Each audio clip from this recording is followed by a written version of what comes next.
Ontem, no plenário do STF, durante uma discussão sobre uma resolução a respeito dos limites de participação de magistrados nas redes sociais, o ministro Dias Toffoli disse que ministros não podem dar opiniões políticas.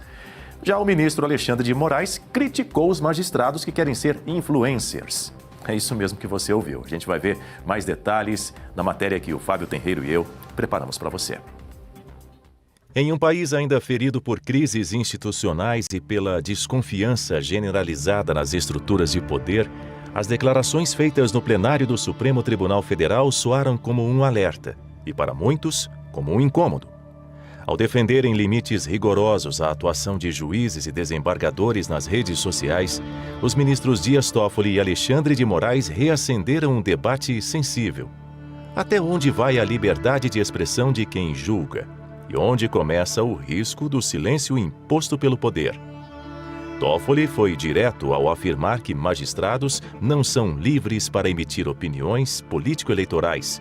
Segundo ele, a carreira impõe restrições próprias que devem ser respeitadas em nome da imparcialidade e da confiança pública. A fala veio durante o julgamento de uma ação que contesta a resolução do Conselho Nacional de Justiça, criada justamente para disciplinar o comportamento de juízes nas redes sociais. Para o ministro, a norma trouxe uniformidade e encerrou uma fase de excessos. Magistrados que, diante da resolução, ministro-presidente, optaram por deixar a magistratura, o que é legítimo, absolutamente legítimo.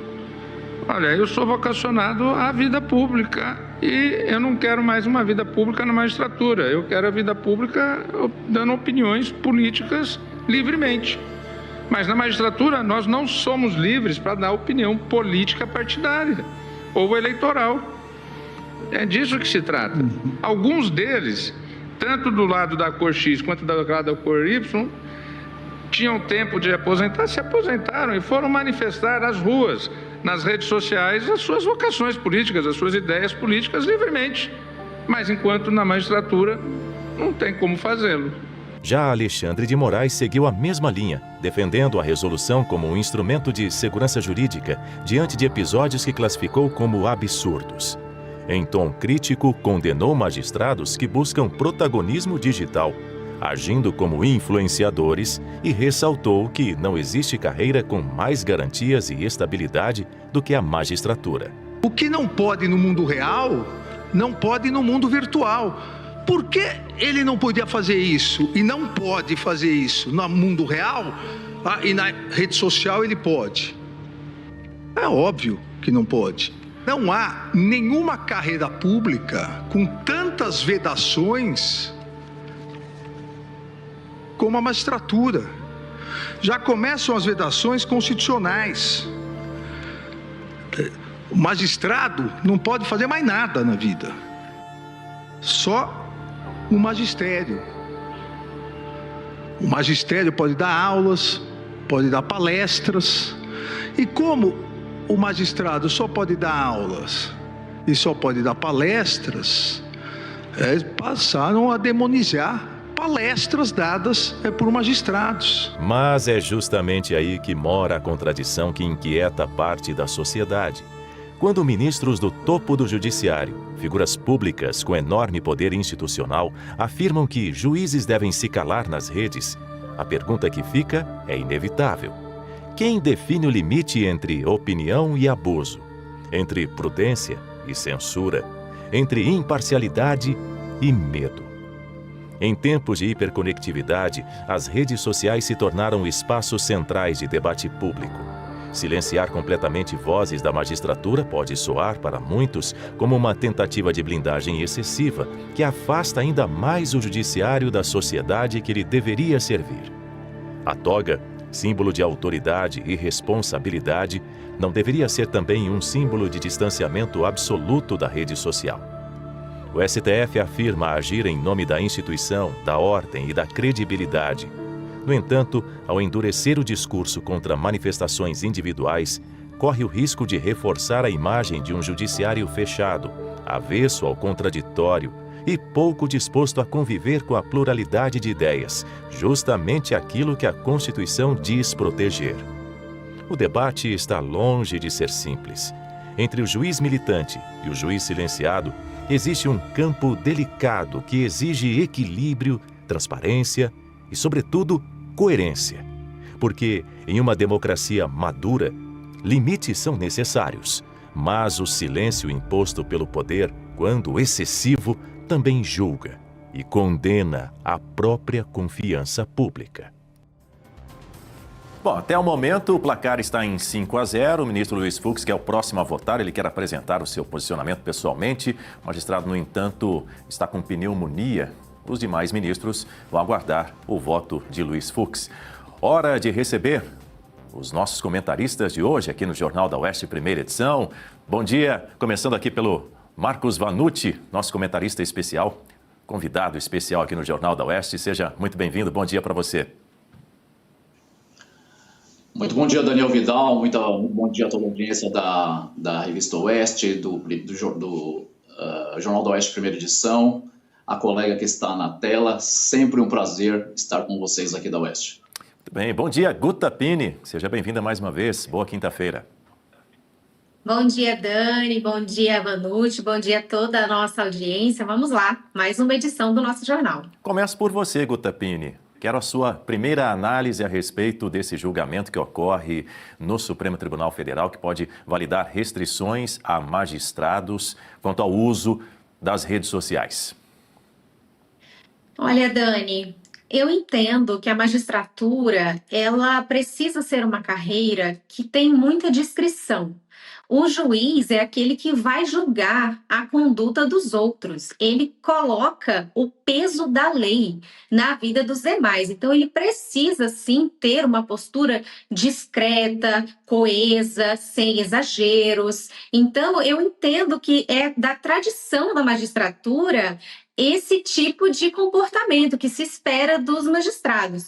O grande problema é que isso está sendo julgado por magistrados, neste momento, que não tem um mínimo de autoridade moral para estar falando sobre isso, para estar julgando como que os demais juízes devem se portar ou não. Tudo que os ministros falaram aí, o Dias Toffoli, Alexandre de Moraes, que é o que o magistrado deve seguir, eles fazem o completo oposto. O completo oposto, que ministros não podem se manifestar politicamente. Correto, isso é correto. Mas o que eles mais fazem é atuar politicamente, não só se manifestar politicamente, mas também atuar politicamente. Não muito longe, nós temos na memória aquela conduta completamente inadequada do ministro Luiz Roberto Barroso em um evento estudantil falando que derrotamos o bolsonarismo. Nada aconteceu com o ministro. Isso não é só você violar o que se espera de um magistrado, mas é também um crime de responsabilidade. Vai muito além de uma mera violação de conduta ética. Acaba acarretando, sim, num crime de responsabilidade, que é passível de impeachment, mas isso não foi para frente. Eles soltam uma notinha e fica por isso mesmo. O ministro Alexandre de Moraes tem utilizado não apenas, não as redes sociais, mas os próprios julgamentos, o próprio plenário da corte para fazer política, para manifestar os seus posicionamentos políticos. O próprio julgamento do golpe que nós tivemos neste país, o que foi esse julgamento? Se não uma manifestação política desses ministros, deturpando tudo aquilo que a Constituição fala para valer o que os ministros queriam, qual que era a vontade política do momento, que era derrotar um adversário, porque esse processo ele não para em pé. Então, veja, estão aí falando da conduta dos magistrados nas redes sociais, mas tem também a própria conduta dos ministros diante dos processos, dentro dos autos, como que eles se manifestam ali no plenário da corte. E seja no plenário com o corpo todo formado, os 11 ministros, ou nas turmas. E eles têm utilizado esses momentos para manifestar o que eles pensam da vida em diversos casos. Por exemplo, neste momento aí dessa sessão do CNJ, o ministro Alexandre de Moraes, ele falou sobre um caso de 2 juízes E esses mandando indiretas, uma juíza que não ia trabalhar, um outro juiz que era um coach. Isso completamente inadequado que ele fez nesse julgamento, porque ele não deu espaço para que esses juízes se manifestassem, se defendessem. Então é muito confortável quando você tem o microfone na mão e você começa a falar sem parar e sem dar ao outro o direito de resposta. E ele é o ministro da Suprema Corte. Ele tem feito isso, todos eles, com muita frequência, boa parte deles com muita frequência. Quando, inclusive, da atuação do ainda deputado federal Eduardo Bolsonaro, que foi para os Estados Unidos, e o ministro Alexandre de Moraes falando da atitude dele, atitude criminosa, covarde. Então, veja, eles usam não só o espaço das redes sociais, mas o próprio plenário para se manifestarem politicamente. Mais elementos aqui a respeito desse julgamento ontem no Supremo Tribunal Federal para você, Guta Pini, e também para o Marcos Vanucci, nosso comentarista convidado de hoje, porque o ministro Alexandre de Moraes classificou como mentira absurda a afirmação de que o STF autorizou que os magistrados julguem causas de seus parentes. O magistrado não pode receber a qualquer título ou pretexto custas ou participação em processo. O magistrado não pode ter ligação com o processo que julga. E o magistrado, todos os magistrados, inclusive os magistrados desta Suprema Corte, não julgam nunca nenhum caso em que tem ligação.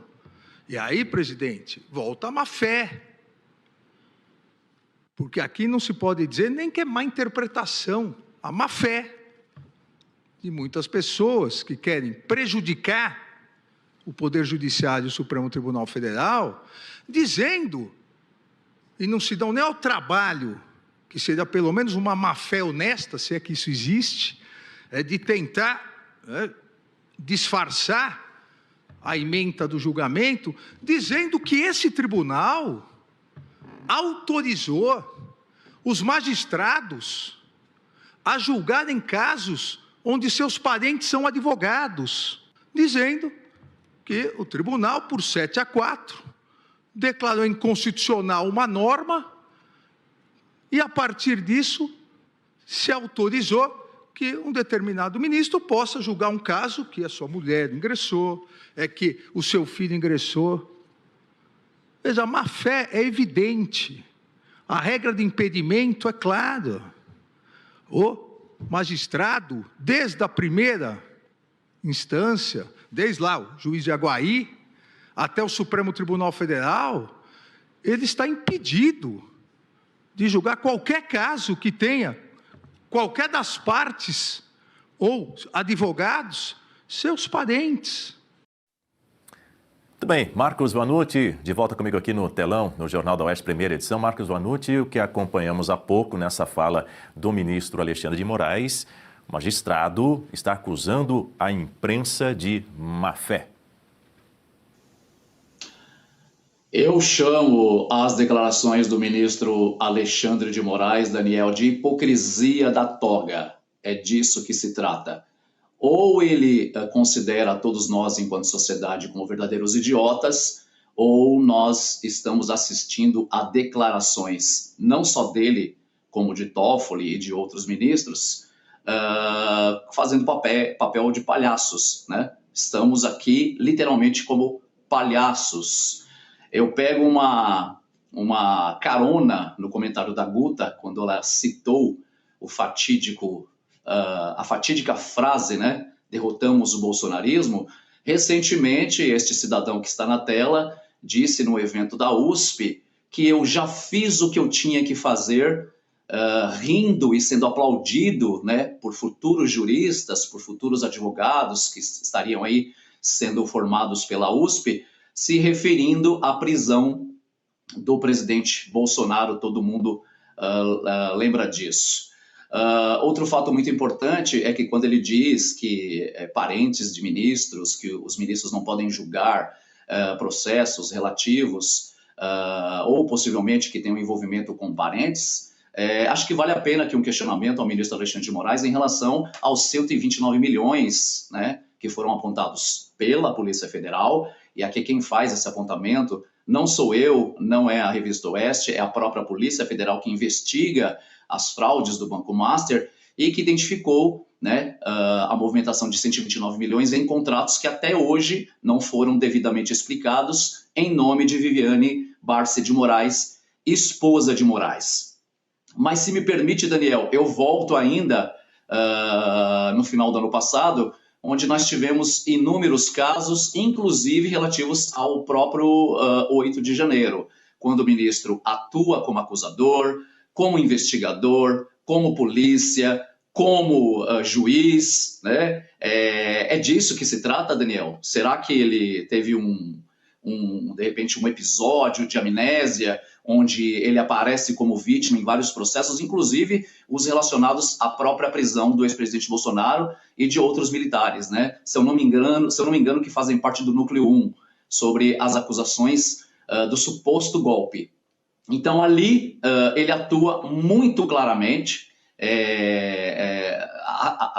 dentro do mesmo processo que ele se apresenta como relator e, ao mesmo tempo, como vítima. Outro exemplo também muito importante, trata-se do processo relacionado ao Eduardo Tagliaferro, que era um braço direito dele no gabinete paralelo ali de Alexandre de Moraes e que veio a público recentemente denunciar todas as ilegalidades que aconteciam dentro do próprio gabinete do ministro Alexandre de Moraes. E neste momento, quando Eduardo Tagliaferro sai do Brasil e busca asilo político em outro país, né, ao invés de se investigar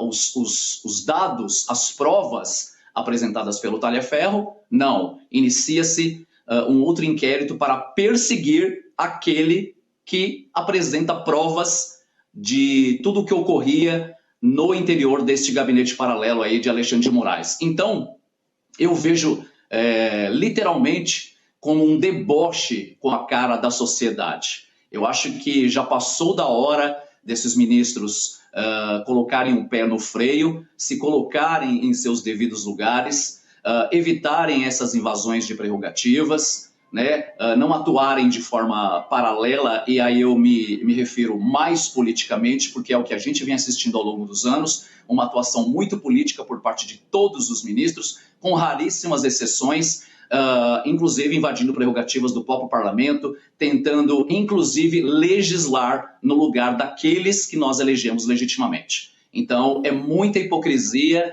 e a sociedade, eu acredito, que exige aí, neste momento, menos teoria e mais prática, e mais imparcialidade é o que a gente espera da Suprema Corte. Bom, em 2023, vale lembrar que o tribunal declarou inconstitucional uma norma que proibia que os magistrados julgassem casos em que a parte for cliente de escritório de advocacia, de parentes e também de cônjuges. Os juízes ainda são proibidos de julgar o processo específico no qual um parente ou cônjuge seja parte ou atue como advogado.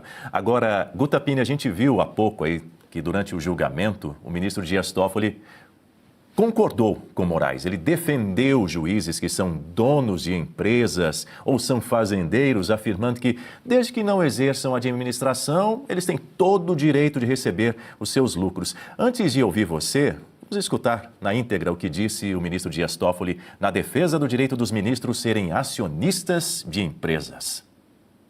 Se ele tem um pai e uma mãe que é acionista, né, de uma empresa, dona de uma empresa, ou de fazenda, vários magistrados são fazendeiros, vários magistrados são donos de empresas e eles, não exercendo a administração, eles têm todo o direito de receber os seus dividendos.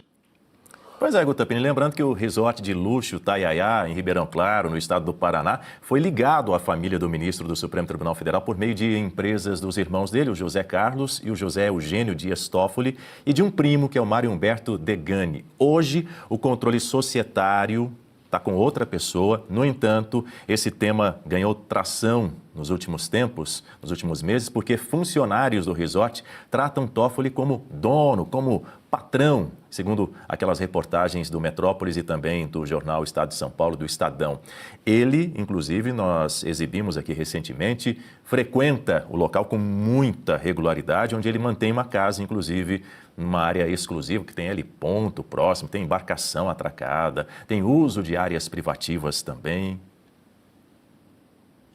E as imagens que nós vimos, Dani, dão conta da postura do ministro Dias Toffoli ali recebendo empresários e banqueiros como se ele fosse mesmo o dono daquele resort de luxo.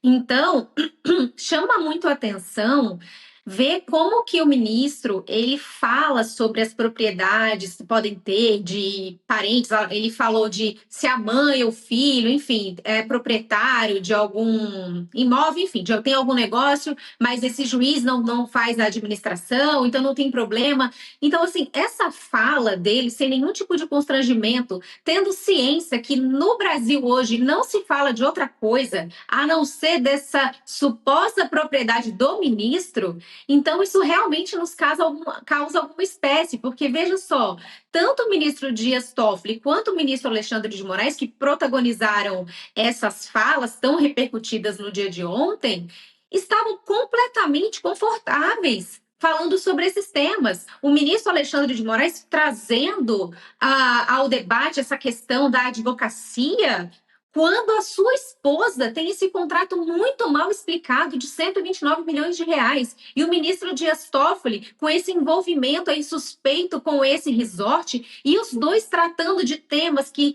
tangenciam esses assuntos de forma muito confortável, sem nenhum tipo de constrangimento. O ministro Alexandre de Moraes, ele tenta confundir a opinião pública sobre o que se fala sobre esse lobby no Supremo Tribunal Federal com escritórios de advocacia. Ninguém aqui está dizendo que eles julgaram inconstitucional que os parentes possam ser julgados pelos ministros, que os advogados possam ter as suas causas julgadas pelo cônjuge, pela esposa, pelo marido. Não é isso. Sim, na hora que existe um escritório, a esposa está ali atuando naquela causa, o ministro se afasta, mas se a esposa estiver naquele julgamento específico, o que eles julgaram que pode agora é o seguinte: o escritório da esposa que estiver ali atuando numa causa, se não é ela que assina a petição, é só o advogado, outro advogado desse escritório, aí o ministro não precisa se afastar. Então, por exemplo, nesse caso do Banco Master, se a Viviane de Barros de Moraes não assinar nenhuma petição, mas for só o escritório dela que está atuando, o ministro Alexandre não deveria se afastar. É isso que nós estamos falando. E a questão é, desde que afastaram desde que os ministros tomaram posse como ministros, tem levantamentos feitos pelo Estadão, as causas desses escritórios de advocacia com parentes de ministros dobraram em muitos casos de ações no Supremo. Não é qualquer escritório que chega ao Supremo, não é qualquer causa que chega lá. Então é no mínimo estranho que, da feita que esses ministros tomam uma cadeira no Supremo, esses escritórios começam a ter mais ações lá no Supremo. Então é claro que isso causa alguma estranheza. E sim, esses ministros deveriam se afastar dos julgamentos quando tivesse um escritório com seus parentes. É óbvio que o advogado vai continuar trabalhando e, eventualmente, esse processo vai chegar, então, no Supremo, que o ministro se afaste. Ah, mas ele não assina a petição, mas ele é do escritório. Pode ter lobby envolvido, sim. Estamos em uma república, coisa pública. Nós precisamos ter zelo com a magistratura. Também, todos nós, em algum momento, podemos estar submetidos ao julgo de um juiz. Então, é por isso que eles precisam ter uma conduta ilibada. A sociedade precisa confiar nesses juízes. E o que está acontecendo hoje no Brasil é o completo oposto. Existe uma crise de moralidade que se abate sobre o Supremo, que é uma instituição que tem a desconfiança do público. Então, todo esse teatro que aconteceu nesse julgamento dessa resolução, eles tentam passar uma imagem de que eles estão cumprindo tudo, eles cumprem a lei e eles estão passando a regra, qual que é a conduta que os magistrados que estão abaixo deles devem seguir. Mas eles cumprem todas as normas, todas as regras, e quem está questionando é porque está de má fé, é porque está deturpando o julgamento. Não, nós estamos criticando o julgamento exatamente como ele foi.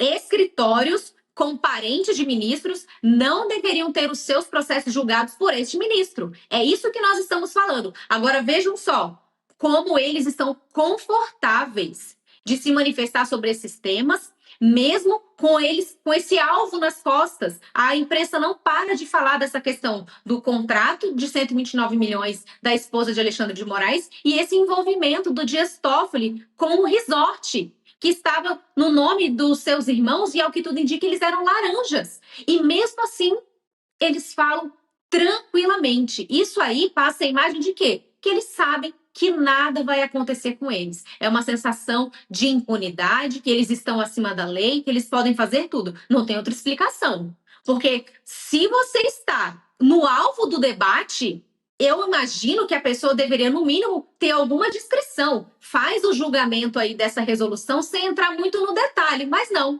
Eles colocam ali as cartas na mesa querendo dizer que o jogo está ganho por eles.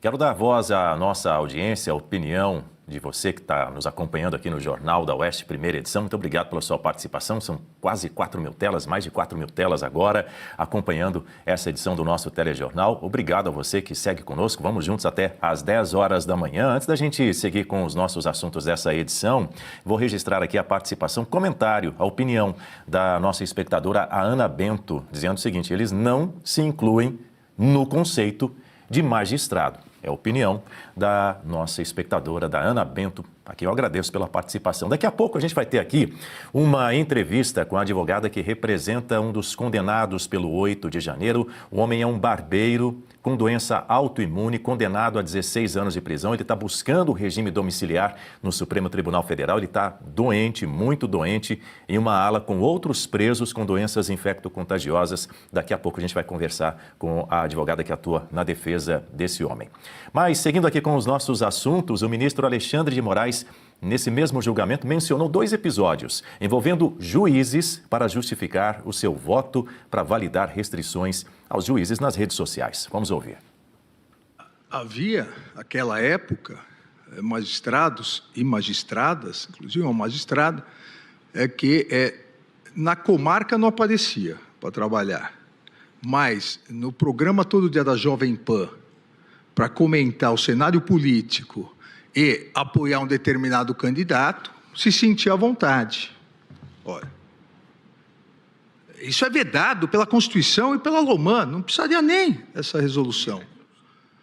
Havia outro magistrado, e foi dito na tribuna, que ele fazia propagandas nas redes sociais, como ensinar os advogados, e cobrava, como ensinar os advogados a defender as causas perante o juiz, mas assintosamente. Não era um professor, ele era um coach. Um coach. Né? E outros magistrados que queriam ser influencers. Olha, é absolutamente incompatível. Se nós pegarmos hoje e rasgarmos essa resolução ou declararmos inconstitucional, as mesmas redações permanecem. Pois é, Marcos Vanucci, Moraes possivelmente faz referência à juíza Ludmila Lins Grilo, que foi alvo de procedimentos do CNJ, teve a aposentadoria compulsória decretada pelo Tribunal de Justiça de Minas Gerais. Ela ficou conhecida por criticar os ministros do STF, mas teve mais. Antes de ouvir você, segundo Moraes, esses magistrados embarcaram no que ele chamou de discurso de ódio. Alguns magistrados embarcaram em discurso de ódio. Alguns magistrados embarcaram em atividade político-partidária. O juiz, ele poderia passear na praça com uma camisa de um candidato? Não. Não existia rede social. E aí vale o que eu venho dizendo já há muito tempo, em outras matérias, se aplica nessa: o que não pode no mundo real, não pode no mundo virtual. Vanucci, censura disfarçada de ética? Muito mais que isso, Daniel. Censura disfarçada de cara de pau, na minha opinião. É desta maneira que eu enxergo a atuação dos ministros do STF atualmente. Nós temos no Brasil um ministro do STF indicado pelo atual governo que sequer passou no exame da ordem.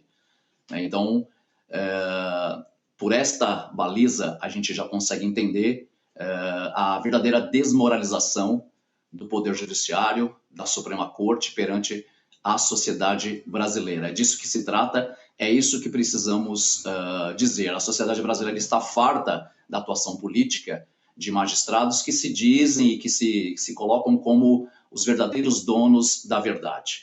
E ao mesmo tempo que eles se colocam, né, com essas ações, se posicionando como detentores da verdade absoluta, em eventos como este, que a gente assistiu, o discurso é completamente inverso na tentativa, né, de utilizar esses mesmos espaços que ele critica, que hipoteticamente seriam utilizados por outros magistrados, e aí, é claro, ele faz uma referência à doutora Ludmila Lins Grillo, que é uma magistrada e que deixou o Brasil, é uma exilada política nos Estados Unidos, e que fora aos Estados Unidos justamente por perseguições do próprio judiciário, do próprio sistema que vem atuando no Brasil em relação a perseguições diretas a opositores do atual governo. Assim como nós falamos no bloco anterior, no comentário anterior, nós temos aqui outros grandes exemplos, né? Lewandowski, por exemplo, que aparece também, de acordo com a Polícia Federal, que teria recebido aí 5 milhões de trabalhos de consultoria ao Banco Master. Dino também teria declarado tempos atrás que seria importante que a política brasileira fosse vista de uma forma muito mais sólida e muito mais clara quando o próprio judiciário brasileiro não adota essa mesma postura. Então, a gente observa essas declarações, Daniel, com muita desconfiança. Nós que temos aí um contato permanente, fazendo conteúdo, produzindo conteúdo, fazendo reportagens nas ruas, enfim, a gente percebe literalmente, de forma muito clara, um descontentamento por parte da sociedade brasileira em relação ao comportamento e às declarações feitas pelos ministros da Suprema Corte atualmente. Então, eu acredito que é necessário que nós, como imprensa, estejamos muito atentos a esses posicionamentos, porque é importante que a gente utilize nosso espaço de voz, a nossa força, o nosso alcance, para justamente desmistificar essas falas. Eles tentam utilizar outras possibilidades, utilizando esses eventos, para justamente ir ao contrário do que a sociedade almeja, que é justamente clareza, imparcialidade por parte dos magistrados. Essa atenção ela é muito importante neste momento, tanto para nós, enquanto imprensa, quanto para a sociedade. Eu vejo uma clara desmoralização por parte do judiciário brasileiro em relação a essa imagem, e eu acredito que eles já perceberam, né, que isso vem acontecendo e utiliza desses eventos, dessas possibilidades, para tentar maquiar o que a sociedade já enxergou como uma verdade absoluta por parte dos ministros. A atuação política, assim como fizeram durante a campanha do ex-presidente Bolsonaro, como, por exemplo, ter proibido, né, o presidente Bolsonaro, durante a campanha, associar o nome de Lula a Maduro, né? É um posicionamento político e é exatamente uma hipocrisia comparada a tudo isso que eles vêm declarando atualmente. Agora, Guta Pini, o ministro Alexandre de Moraes saiu em defesa dos ministros que fazem palestras. Vamos ouvir. O magistrado não pode fazer mais nada na vida. Só o magistério. O magistério pode dar aulas, pode dar palestras. E como o magistrado só pode dar aulas e só pode dar palestras, passaram a demonizar palestras dadas por magistrados. Todas as carreiras podem ser sócio de comercial, inclusive atuando, podem exercer em outros horários outra atividade. O magistrado não. Pois é, Gutapini, o ministro acabou aí de rebater as críticas de parte da imprensa, digo, geralmente a mídia independente o faz, e até do povo, inclusive aqui por meio do nosso chat, que contesta a realização desses eventos, muitas das vezes questionáveis, com a participação de ministros da Suprema Corte, mas para o ministro Alexandre de Moraes é um direito constitucional dos ministros. É porque, mais uma vez aqui, o ministro está tentando deturpar as críticas. Ninguém faz críticas da atividade docente dos ministros. Isso está constitucionalmente autorizado. O grande problema são esses eventos patrocinados por empresas que têm processos na corte. Essa é a crítica. O CNJ, através das suas resoluções, disciplina desde muito tempo atrás a atuação desses ministros fora da corte, nessas palestras. Só que lá no início eram atividades docentes, acadêmicas. E aí a interpretação foi se ampliando. Então, esses mega eventos no exterior, para o CNJ, que é presidido pelo presidente do STF, são considerados também eventos acadêmicos, eventos docentes. Está longe de ser um evento docente, um evento acadêmico, esses Dilmapaluza da vida, esses eventos do LIDE, com a presença desses ministros. Vamos olhar quem que patrocina esses eventos. Teve uma reportagem de alguns anos atrás, muito bem feita pelo Estadão, que elencou ali diversos desses patrocinadores com processos na corte. Naquele exato evento. Inclusive, um dos ministros citados na reportagem era o ministro Dias Toffoli, que tinha esses processos no seu gabinete, pendente de julgamento. E aí participando de um evento patrocinado por essas empresas. É aí que está a crítica. Inclusive, essas resoluções do CNJ também flexibilizaram demais a prestação de contas desses eventos, desse custeio de transporte, das diárias dos ministros. Anteriormente, eles tinham que prestar contas em 30 dias. Depois, essas resoluções foram sendo alteradas. Não, é muito burocrático, não precisa disso. Então, é essa transparência que falta da conduta dos ministros. Então, não, ninguém critica o fato de ministros exercerem o magistério, uma atividade docente. A crítica é em relação a esses eventos promíscuos entre ministros e empresários que têm os seus processos na corte. Esse lobby que acontece. Porque eu quero ver esses ministros dando aula realmente para acadêmicos, juntando ali um monte de acadêmico de direito que poderia usufruir aí do grande conhecimento desses magistrados, desses ministros. Aí eu quero ver. Não, são sempre eventos patrocinados com muita pompa e circunstância e de preferência no exterior. Mas, Guta, talvez a principal crítica a ser feita sobre a eventual validação dessas restrições aos juízes nas redes sociais seja como isso se torna uma forma de controle global sobre expressões que, porém, não prevê punições reais, não é? Por ser aplicada de uma forma desigual, porque, afinal de contas, isso é aplicado aos magistrados, mas não afeta os ministros do Supremo Tribunal Federal. Existe aquela possibilidade de um código de ética proposto pelo presidente da corte nesse momento, o ministro Edson Fachin. E aí, quando a gente fala sobre desigualdade, vale lembrar o caso que a gente citou há pouco, de uma juíza que teve a aposentadoria compulsória decretada, coincidência ou não, por manifestações sobre a conduta dos ministros do STF, Guta. Exatamente, eles estão acima da lei. É o que nós temos conversado aqui ao longo dos últimos dias.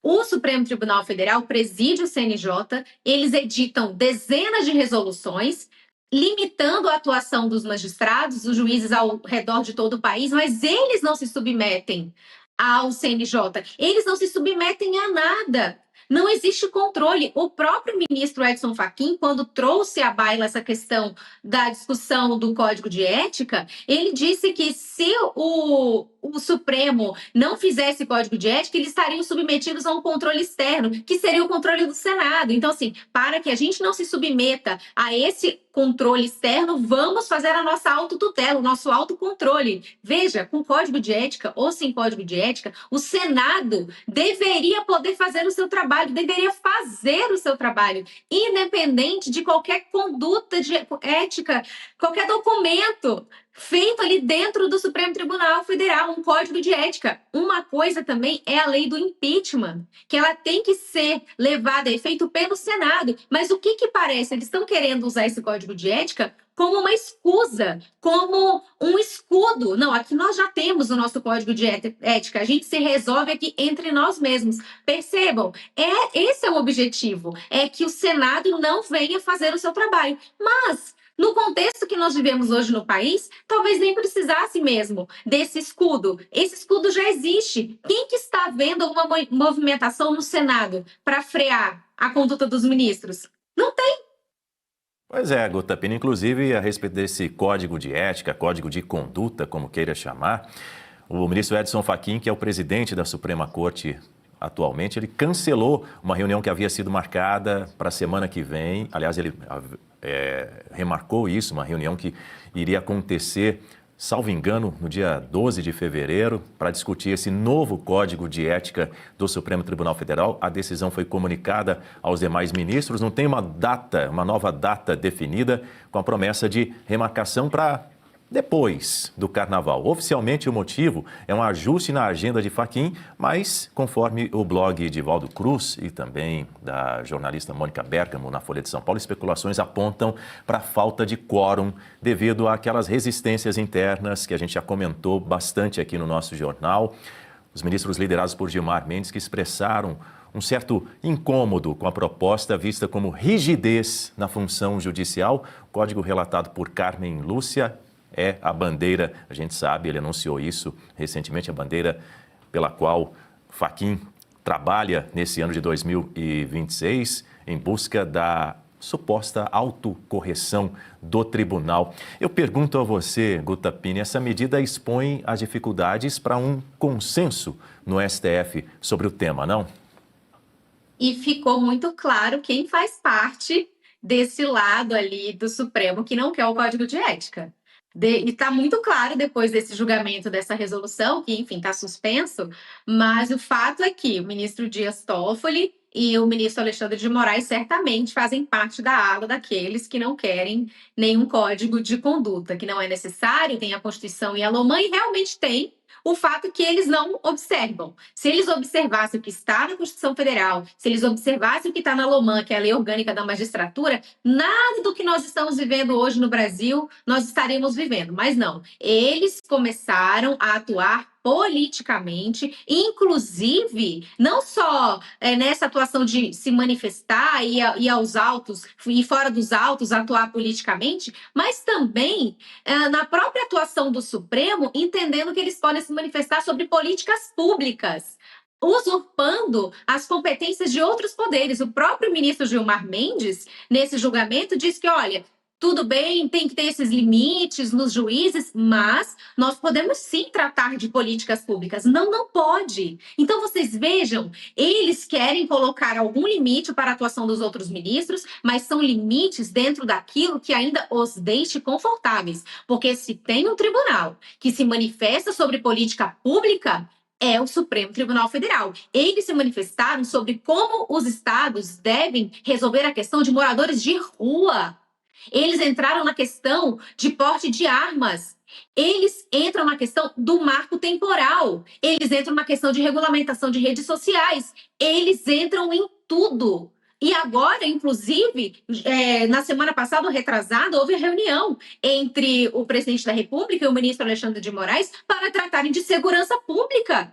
Isso é uma questão de executivo e legislativo. Isso é política pública, mas para os ministros eles podem atuar. Então, são aqueles limites que eles querem colocar, mas limites bem largos, para que eles possam continuar confortáveis na sua atuação política.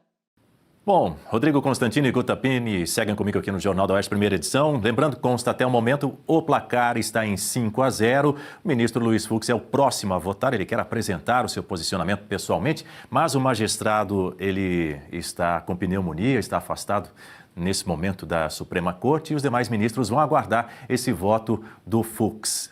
Quero ouvir a sua análise sobre este julgamento ontem no Supremo Tribunal Federal.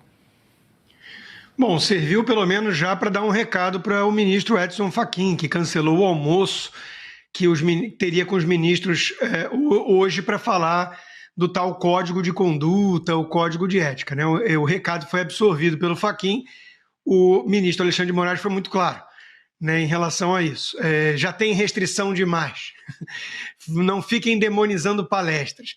Ele ainda citou como exemplo, né, e o Toffoli pediu a palavra, engraçado que foi a dobradinha aí, justamente dos dois que estão envolvidos no escândalo do Banco Master, né, que você não pode nem ser acionista de um banco que reclamam, né? E olha, eu acho que o exemplo não foi fortuito, justamente quando a gente está no epicentro do furacão do Banco Master.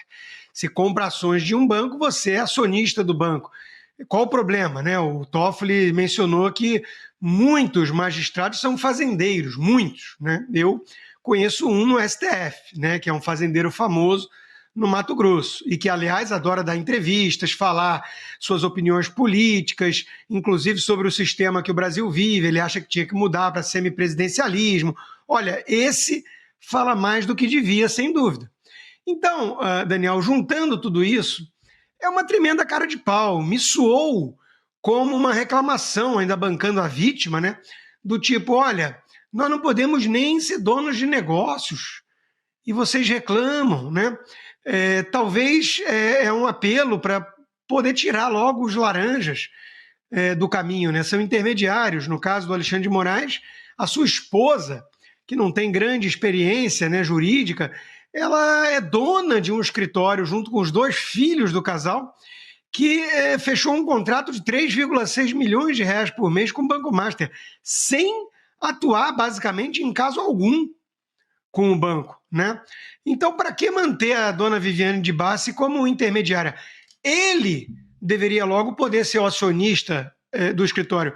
E no caso do Toffoli, para que manter um irmão padre, né, que tinha um patrimônio esmirradinho há pouco tempo atrás, como dono de um resort, que todo mundo sabe que o dono na prática é ele. Tinha lancha, tinha uma casa separada, recebia banqueiro André Esteves de helicóptero com as mãos para trás como o dono do pedaço, oferecendo bebida.